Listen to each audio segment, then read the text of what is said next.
This is Ron Peters. I'm John Nugent. And I'm Sam Long. Welcome to the After Class Podcast. Because the best conversations happen after class. Thanks for joining us. Another episode of the After Class Podcast. We're glad to have you along. Christmas is in the air. I don't know if that's a thing, but it's a song. It is in the air. It definitely is. Christmas time is here. Well, that's a little Charlie Is Brown. that Charlie Brown? Yep.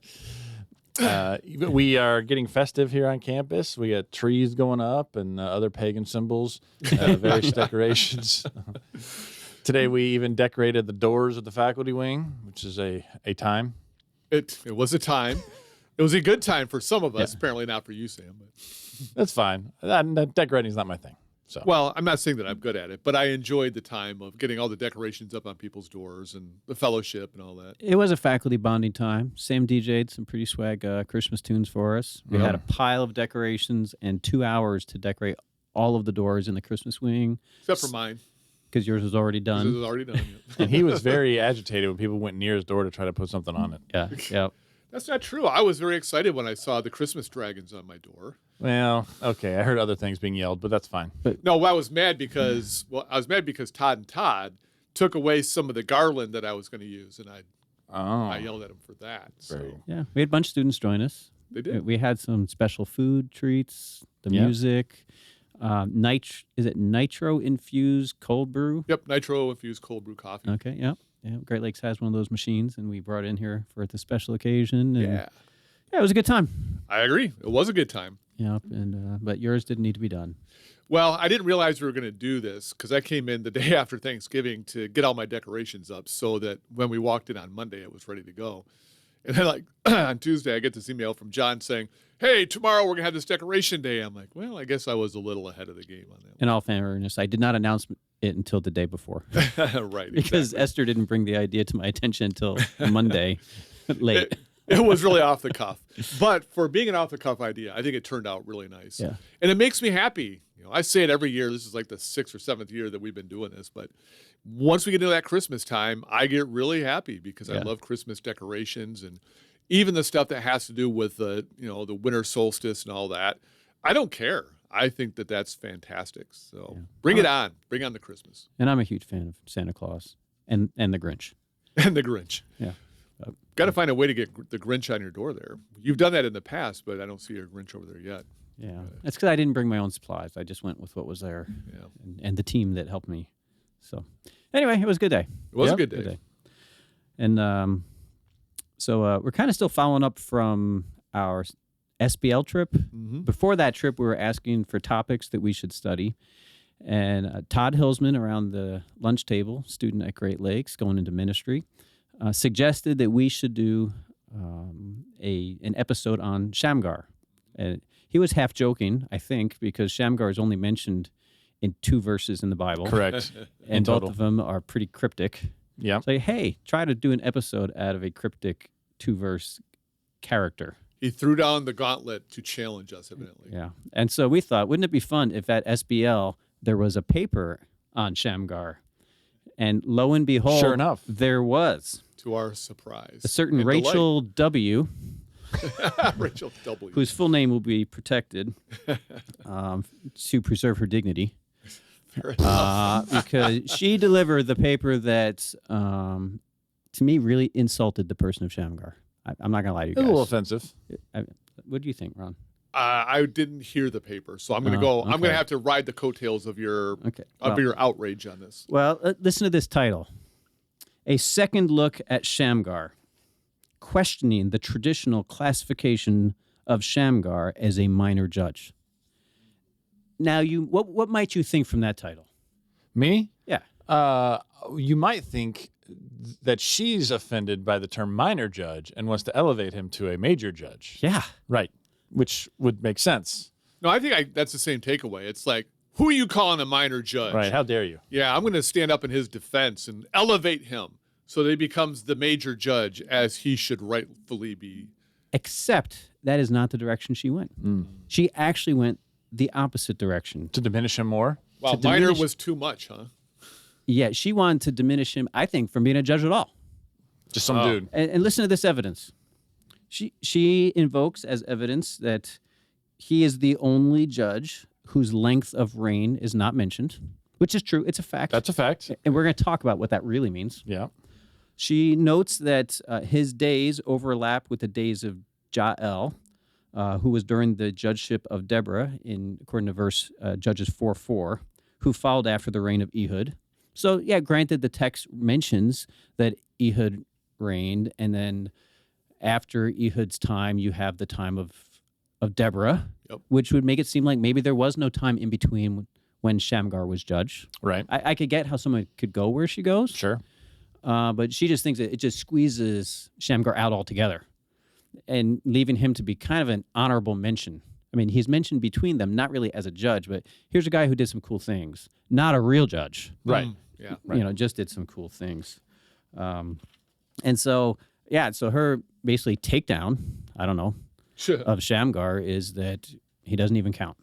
Yeah. I mean, the fact is there's a very specific sort of structure and cycle to the judges where you either have the 5 S's or the 5 P's or whatever letter you want to use to just go through the cycle that the judge story takes.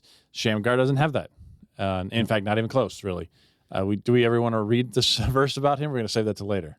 Sure. We can read the 2 verses. Right. That are about him. Is it 2 or is it just 1? There's 2. No, there are 2. There are 2. Although okay. 1 is not, yeah.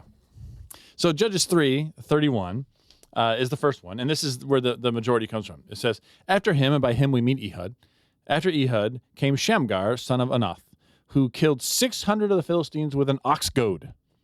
He too delivered Israel. Now, oftentimes in the judges' stories, there's discussion of Israelite sin. That's not in here. Right. Okay. There's mention of peace and safety after the person comes, and this person judged or ruled X number of years. Right. That's not here. And Israel had peace until they died. Right. Yep. And so those things are pretty important that are both missing from his small account. Yeah. And of course, what should be noted about that, in the Bible, when form is broken, right? Yep. It's supposed to draw attention to the person. Correct. Look more carefully. We're not doing this person according to the normal form. We're doing this person uniquely, which means you should pay more attention, not like Rachel, give less attention to the man. Yeah. Well, it's like having a speed bump in the road. It's the idea is not it's not to keep you ignoring it, but it's like, pay attention, slow down. I'm going to get your attention by throwing this weird thing in there. And so, in linguistics, we call it a zone of turbulence, where as you're reading through the text, you begin to get you get comfortable with the pattern that you're seeing there. It's like you expect certain things. Okay, yep, this is what's going to happen next. But when you hit something that violates your expectations, that's that turbulent moment that should really grab your attention and go, wait a minute, what's going on here? Yeah. Well, there's another verse. Well, we're going to get both verses out there, and then we're going to kind of go back and do a deep dive into each one. So the second verse comes from Judges 5:6.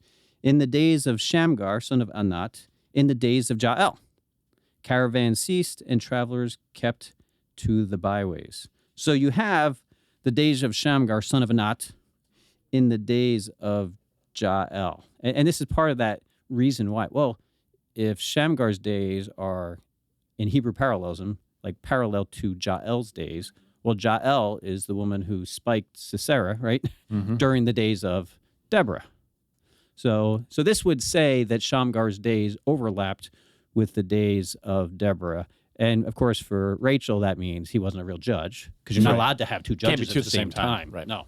Can't have that he wasn't a judge at all. And so that's the other verse. And so we can get, Rachel's not totally making stuff up here. There's some truth in her argument. However, there's so much more she's missing. Sure. And just you glossed over, but just so people know, the Jael story is where she puts a tent peg through the king's skull. So that's that story, which is great. If you don't know that story, you need to go back and read Judges 4 and then 5, the song about it. But so they're saying this is happening at the same time. So there's Ehud and there's Deborah slash Jael slash Shamgar, right? Yeah. That those 3 are kind of at the same time, according to chapter 5, verse 6. Yeah. And in order, Shamgar is mentioned first. Yeah. And then Deborah. Yeah. And so that's going to be important to what we're going to bring out? I would think so. All right. So we're just going to begin with just the facts. We're going to list some facts, and we're going to list a fact, and then we're going to talk a little bit, go deeper into each fact. And we got numerous Implications, facts here. one 1, might 2, say. 3, 4, 5, 6, 7, 8, 9. 12. Yeah, 12. I don't think there's 12. It's either 11 or 12. Yeah, we'll call it 12 for the sake of. So the first Being fact biblical. we want to draw attention to is the name Shamgar, Shamgar. right? Which has two components. The first component, Sham, is I think Sam, we want you to say a little bit about that word, and the Gar, which is an interesting name because the word Gar, the second half of the name, is actually a Greek word. Yes. And so Ron's going to give us a little insight into what that word means. They could both be Hebrew words. Or they could be, okay. Yeah, we're going to talk about both. Okay. Right. Yep. So Sham or Shame, it could be, Sham could mean there, like right there, Yep. or it can also more like Shame, the word for name, or Shem, which you may know that guy's name from chapter 10 or so. Yeah. And so that's the Shem Shame part, and it's just a standard name. For example, these days, like Orthodox Jews won't say the name of God; they'll say Hashem, which means the name. Right? That's just what they'll do. So in that sense, the first part of his name, like Sham or Shem, right? It's the word used to refer to God, like It sure could. the Yep. Shem, the name. Yes, that's right. Yeah, Hashem. Right. And then Shem is also the name of the descendant of Abraham That's right. through whom the chosen line comes That's right. that ultimately culminates in Jesus. The Shemites, the Shemitic people. Mm-hmm. Yeah. So that's kind of a really big deal, I feel like. I mean, sure. To have the first part of your name be how people refer to God and also the name of the chosen line of the people of God. Yeah. Yep. Yeah. But it gets even more interesting when you look at the Gar. You want to start with the Hebrew meaning of Gar and then we transition to the important Greek. Yeah, gar or ger can mean an alien or a stranger or someone who comes and then lives among you. Perhaps they're not one of you, but maybe one day they'll be one of you. They may Right. tabernacle among you. They may. They could do that, sure. In your midst, yes. Not one of you, but among you. Yeah. But it's interesting because it's like the named alien then. The named alien or something like that. The named alien? The named alien. What is the unnamed alien? Well, that's just it. If they're the named alien, they're living in your midst. You know them. You're aware of them. Like you're making this connection with them. They're not the unnamed Right, alien. not some rando. Exactly. Yeah. Like in the Bible, the alien is lifted up, Yeah. the stranger among you. Like Jesus is the one who tabernacled among us. That's exactly Is he not? it. Is this not how the New Testament refers to Jesus? Yeah. I mean, that's what we have in John chapter 1. And so the named alien is your neighbor. It's the person who's literally tabernacling in your midst. So There's- Hashem tabernacling among you. Yeah. God Interesting. with us, Yeah. God among us, Yeah. as different from us. Yeah, no, I mean, it's among us, in our midst. Which, I mean, that's what, God said in Exodus 25, build me a tent so that I may dwell among my people, making that dwelling among the people. So, but with Gar, you've got the Greek part of it because the word Gar in Greek is a conjunction, and it usually just means for. But the kind of cool thing about Gar is it sends a signal to the reader. When you see the word Gar, it's like, pause here because I'm going to explain something to you I just said. It's actually that idea of for, And so when you say Gar, it's like, hold on, don't move forward. Let me pause here and let me keep talking about something, and then we'll get to the main point that I was going to say before. And so it's like I said, it's this pause to look back, circle back, and talk about something even more. Yeah, and I find it fascinating when you combine Sham with Gar. Like Sham, as you just said, Sam, means there, and Gar means for.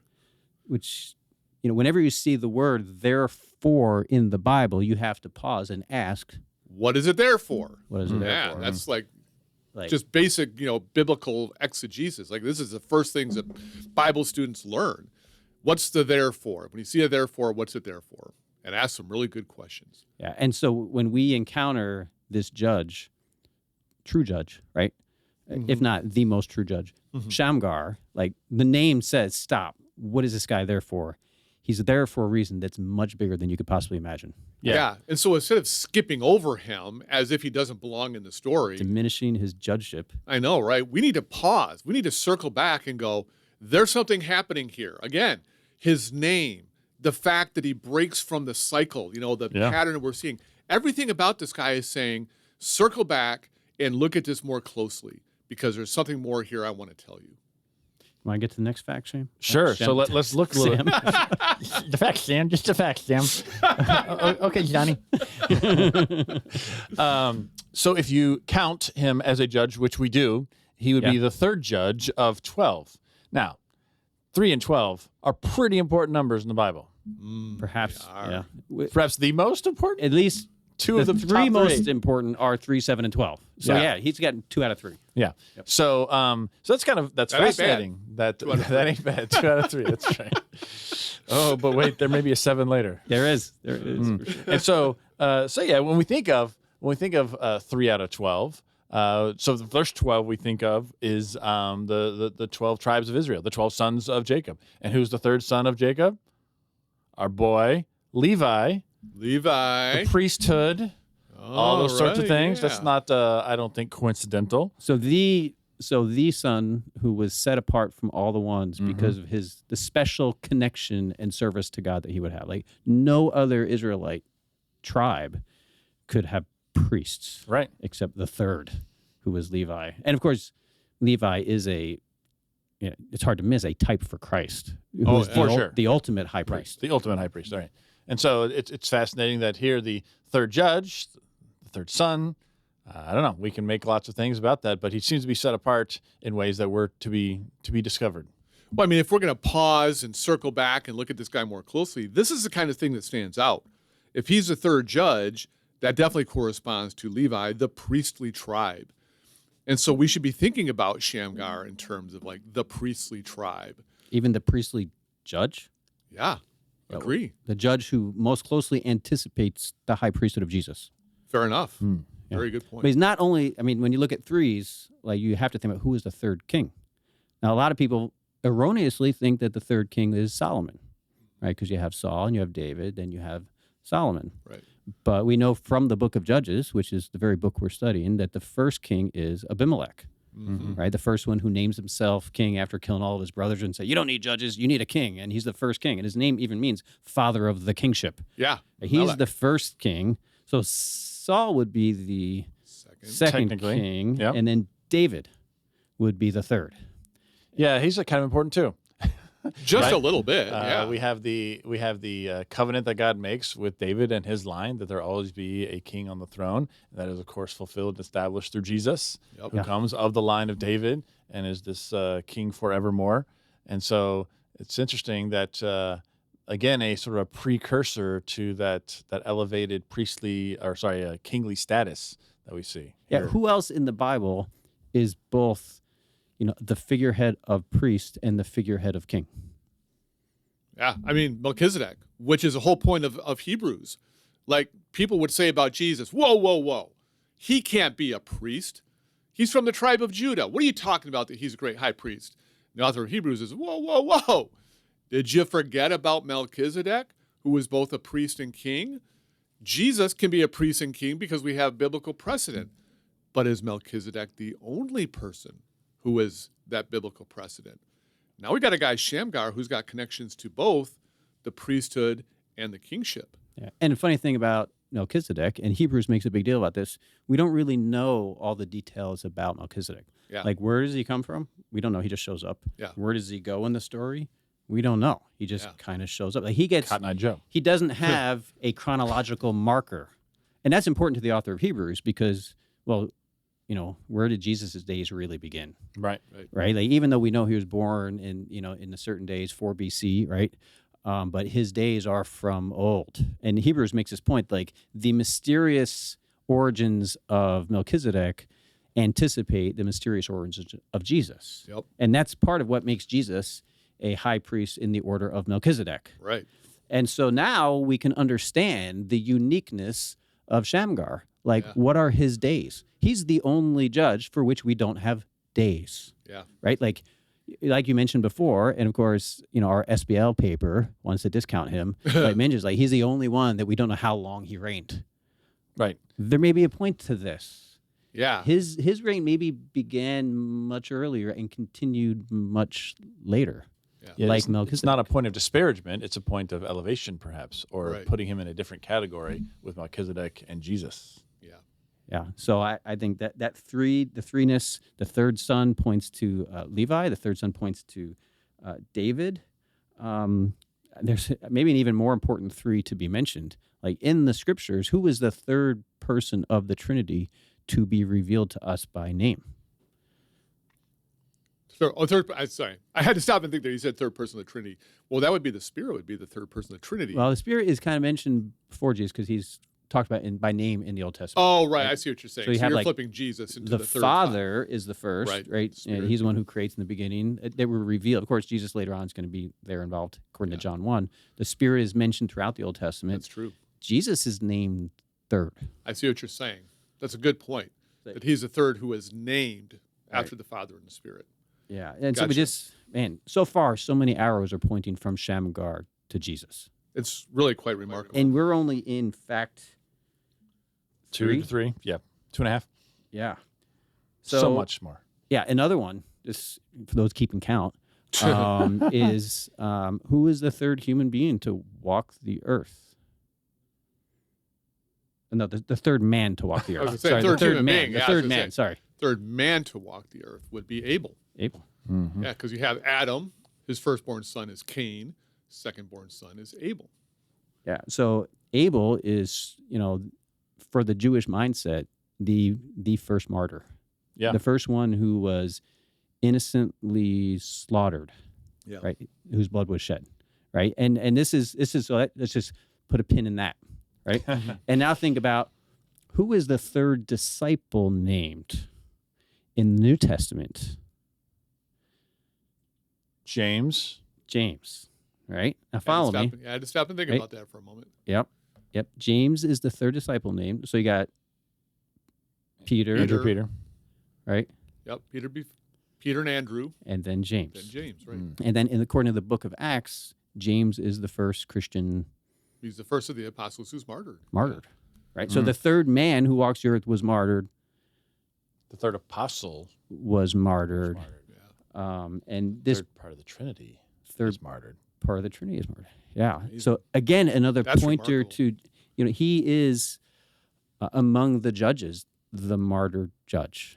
Right. Seems like it. And in his martyrdom points to the ultimate martyr, Jesus. That's amazing. Yeah. So another fact, I think this one is easy for a man to miss. So I'm surprised why a woman who gave this paper didn't catch it, frankly. I know, right? But, the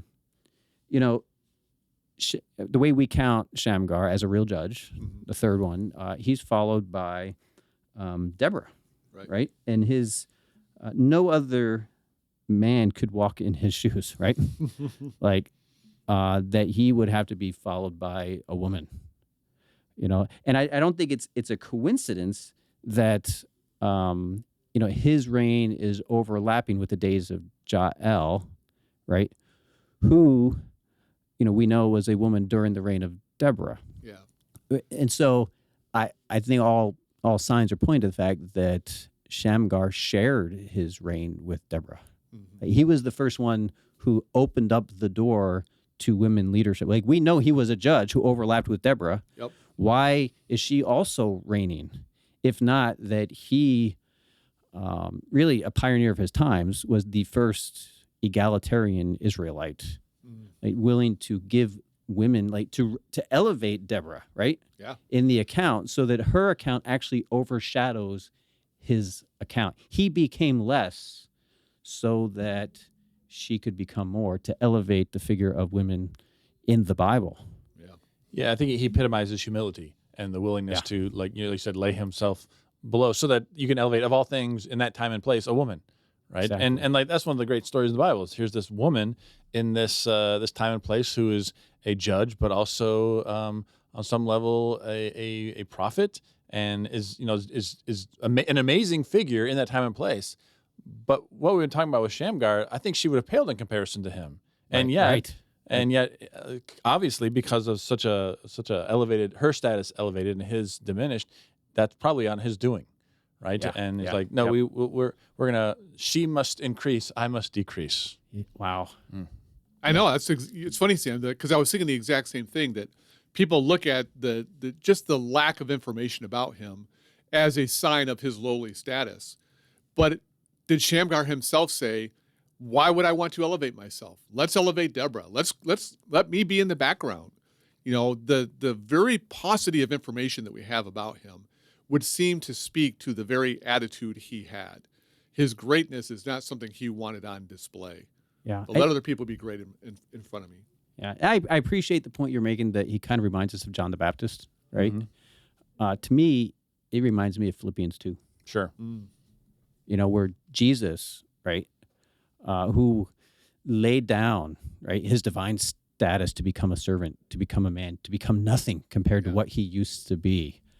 I think this self-condescension, really erasing his own name and account from the record. Who knows how many chapters this guy's story would have taken up, right? And is reduced to 2 verses, right? He went that far in his self-condescension. And to me, how does that not point to Jesus? I mean, certainly John the Baptist. Sure. Right? But who was John the Baptist but a pointer to Jesus? Right. So if he anticipates John the Baptist, he anticipates John the Baptist is laying himself down in anticipation of Jesus is laying himself down even more. Right. And I think Shamgar embodies both. Yeah. Yeah, and I love his egalitarianism. It doesn't matter that she's a woman. He's still going to elevate her. Yeah. When people talk about egalitarianism in the Old Testament, who do they go to? Yeah, typically Deborah, right? Yeah. And would that even be possible without Shamgar? Hard to say. Probably not, though. Probably not. Yeah.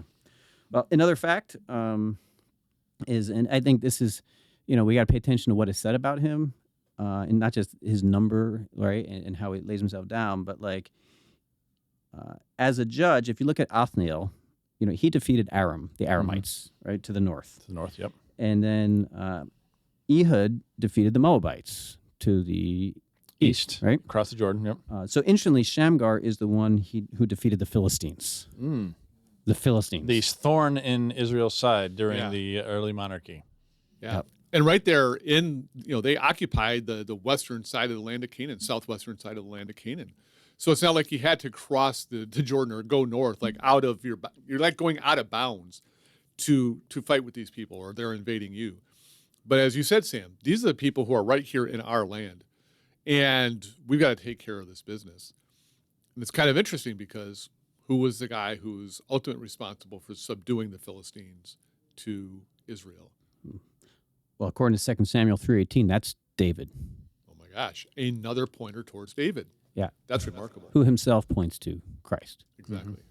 Yeah. So we got to pay attention to his enemy. And, when you think about, the Philistine accounts, you think about David fighting Goliath, the Philistine strongman, right? And when you think about strongman in the New Testament, right, like the strongman must be bound. Sure. And Christ is the ultimate one who binds the strongman, who is Satan. Yeah. Wow. Good point. That's a fascinating connection.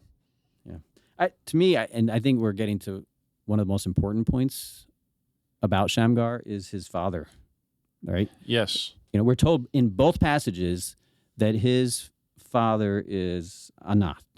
And it's important to know that Anat is a hapex legomenon, which means what? It means it's only used one time in the entire Bible, sometimes only used one time by an author or book. But in this case, it's mentioned only here in the entire Bible. Yeah. So the only occurrence of this name. So that's important. Like this word Anat, this name only occurs in relationship to Shamgar as his father. And yet we don't know about this man doesn't show up in any other genealogies. No. Yeah. Which again, you got to ask what it's there for, right? Yep. Got to circle back. Got to If ask. Shamgar doesn't show up, Anat doesn't show up. These are two names that just like they don't. It's like they don't exist outside of these two verses. Yep. Yeah. And here's where you really got to when this happens, you got to pay attention to the Hebrew letters that make up a word. Sure. So Sam, can you explain Anat? Sure. So it's made up of 3 Hebrew letters. I know you're like, no, it's like a 6-letter word, or 5-letter word. No, it's not actually. In Hebrew, the vowels aren't listed. So there's 3 consonants. There's an aleph, or what we call like an A. Yeah. Well, it's an ayin that makes the aleph sound. The ayin, yes. That makes the aleph sound, which is really important. Right. There's a noon in it, which is like an N for us. And the th or the tav is the last letter of the Hebrew alphabet. right? Yeah. And so that those three letters that are just put together. Yeah. And so, so the ah sound, both in Hebrew and in Greek, is the first sound of the first letter of the alphabet. Mm-hmm. So the beginning. Right. Sure. Right? And in Hebrew, the tav at the end that you mentioned, what position is that one in? You mean the last position? What do you mean? What position is it in? Yeah, the last one, right? Yeah, the very last letter. So the ah sound is the initial sound of the Hebrew alphabet, even though it's the letter ayin, which occurs later. But you got to pay attention to the sound, not just what it looks like, what it sounds like.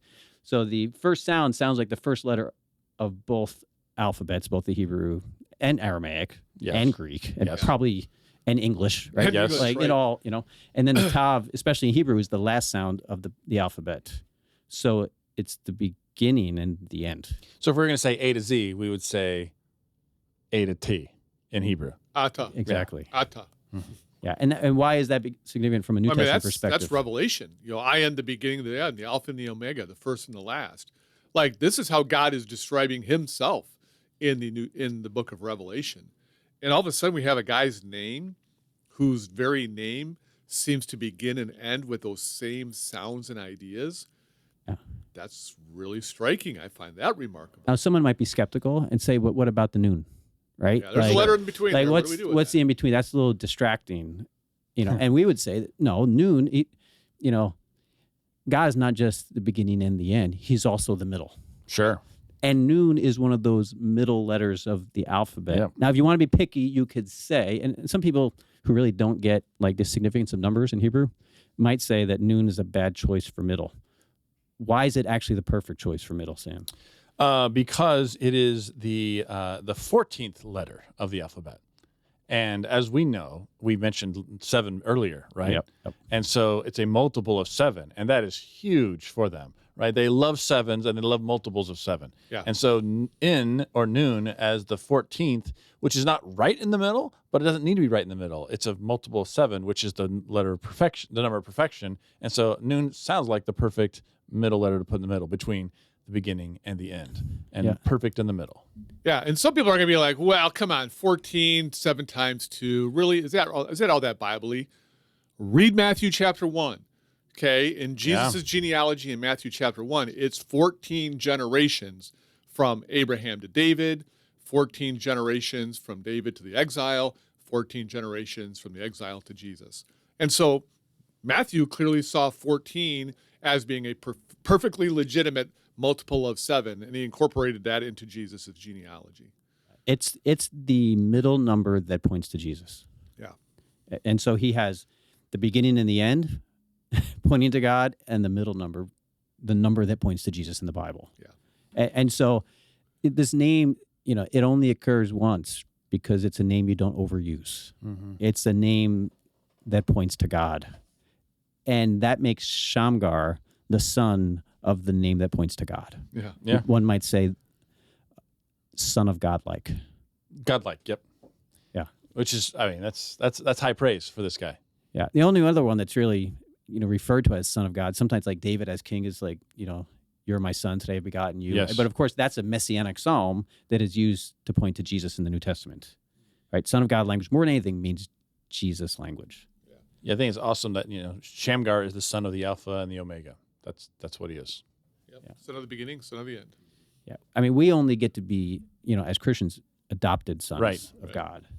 There's no adoption language here. No, none whatsoever. Yeah. Well, we got to pay attention to what this is there for. That's what the name says. So every part of this verse is significant. Mm-hmm. So we saw the significance of him being son of Anat. We saw the significance of him killing Philistines. We're going to talk more about his significance for delivering Israel. But it's not just any number of Philistines. No. Shamgar kills 600 Philistines. Now, it'd be easy to overlook that and say, oh, it's just a round number, just a big 600. number. He killed a lot of guys. Yeah, Good for him. right, Good for sure. you, Shamgar. Yeah. But anyone who's a serious Bible scholar will say, where else in the Bible does the number 600 show up? That's a good question. Right? Using Scripture to interpret Scripture. Yep. And so when we do that, we go to 1 Samuel 13:15, where Saul, the second king, kills 600 men. He had 600 men. Oh, sorry, yes. my mistake. He had 600 men. Yes. And then you go forward to 1 Samuel 23:13, and David has 600 men. Didn't kill, but had 600 men. Right.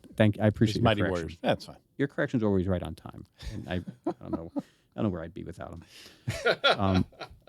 Thus, it is clear that 600 is the perfect number of men for a king to have. Yeah, it's a great little cohort, right? Yeah, and the fact that Shamgar kills 600 Philistine men, he's killed all of the Philistine king's men.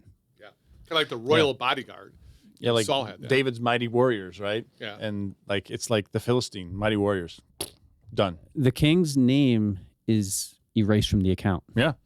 That's how much of a demo job Shamgar did on the Philistines as the original David, the original Jesus. Yeah.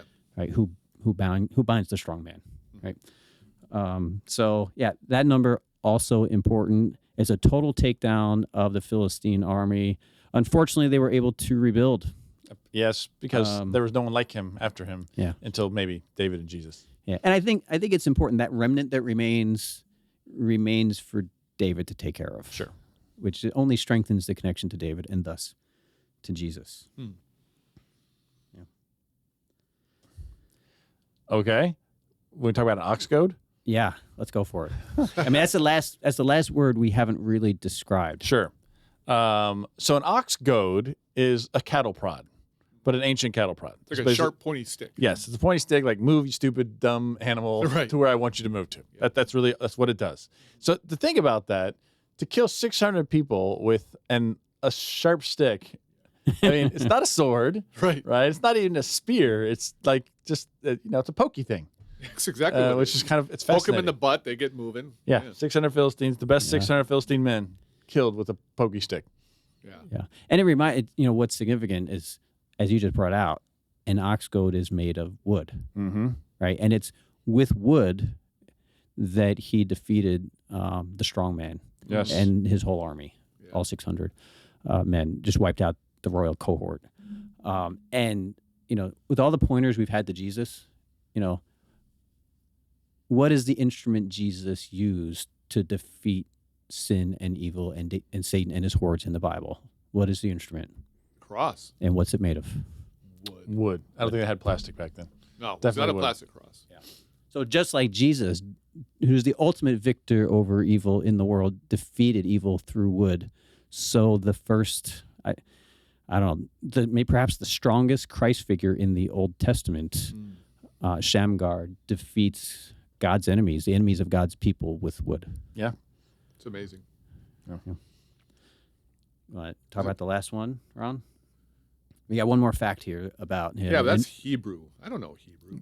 For sure. Go ahead. So I was going to say, don't ask me to do the Hebrew passage word. says, I'll do the Greek. The passage says that he too, Shamgar, delivered Israel.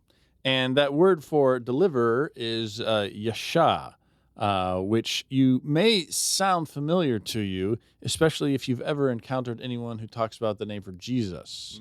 The name for Jesus in Hebrew is Yeshua. They come from the same root, right? Yeah. It means salvation of some sort. And, of course, Jesus is called that because he will what? This is New Testament, Ron. That's why I thought you were going to have it. Oh, I see what you're saying. Because of Matthew in the name of Jesus. Right, yeah, because it means Yahweh saves, right? Jesus is God's deliverance. He's bringing deliverance to Israel, and not just Israel, but the entire world. And so his name is meant to communicate his function in God's economy, which is deliverance. Yeah, and he's going to save the people from their sins, right? That's why Yep. we're going to name him Jesus. Yep. Yeah, and so just to be clear, because this is Christmas time, like when the angel appears to, it's the second time you've sung this episode. When the angel appears to Joseph to say, give Jesus a name, Yeah. name him Yasha, name him Yeshua, name him the one who saves Israel, Yeah. name him the one who does and will do what Shamgar did, who delivered. It shows up in English as delivered, which is way too weak of a word. Well, Yeah. yeah, that's This why is people where- don't make the connection. Translations fail us all the time. This is why you got to learn some Hebrew and some Greek. That's right. You want to be able to make these connections. You're not going to get it to English translations. You got to go back to those original languages and familiarize with yourself. Familiarize familiarize yourself with them. I could say it. And see, yeah, you can. And I think we can go further. I think this is why, remember we mentioned how the structure was sort of broken down. It doesn't mention like how the people were bad and that he came. Okay. But if they translated it properly, he too saved Israel, in parentheses, from their sins? Question Yeah. mark? I think possibly. I think using Scripture to interpret Scripture, I mean, since this anticipates Jesus who will save Israel from their sins, I can't see how you don't make the connection. Right. Yeah. And so the structure may not be as broken as is often postulated by Rachel and others. It may be fuller Sure. if we have eyes to see the filling. A fulsome reading is what we're trying to encourage people. So I think if we were to do a literal translation into English, I think it would be, you would say that he Yeshua'd, right? Okay, yeah. Yeshua'd Israel from the Philistines. He Jesus'd Yeah. Israel from the Philistines would be the most Big accurate reading. Yeah. I mean, he big time Jesus'd them. So, I mean, those are just the facts, right? Right, We yeah. haven't really, we've just stayed with the words, right, of all the verses. And if we took the time to look at the other verse and go into in depth, we really focused on all the words of Judges 3:31. We haven't said much about the caravan ceasing. Oh, right. I mean, there's so much there. The travelers keeping to the byways. You think about Jesus getting people from the byways, right? Like welcome Go them to out his kingdom banquet. Yeah, let's fill it up.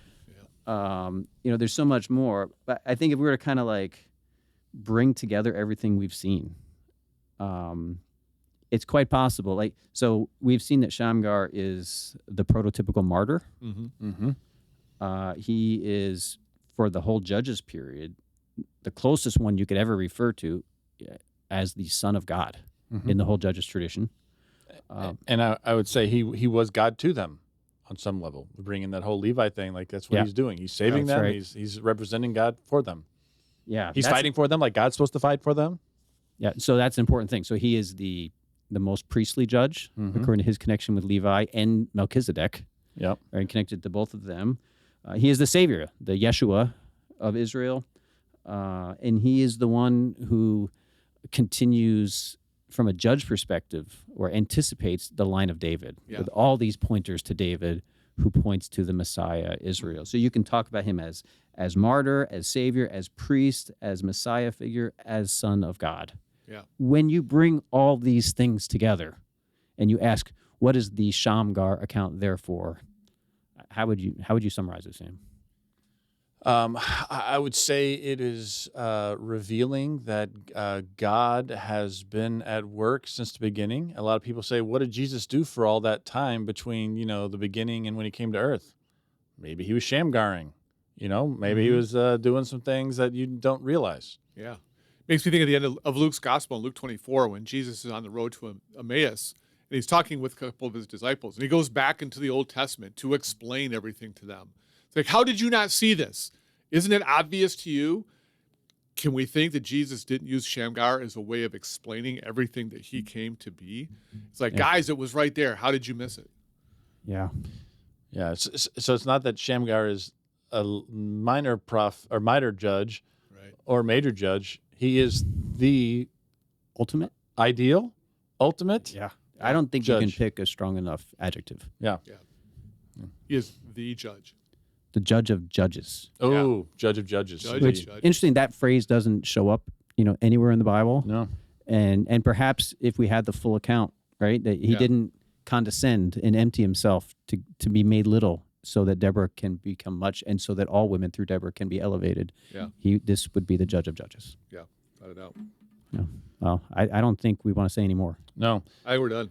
Well, yeah. So thank you for joining us on this fascinating and eye-opening episode of the After Class podcast. After Class because The best satirical interpretations happen After class. he didn't laugh.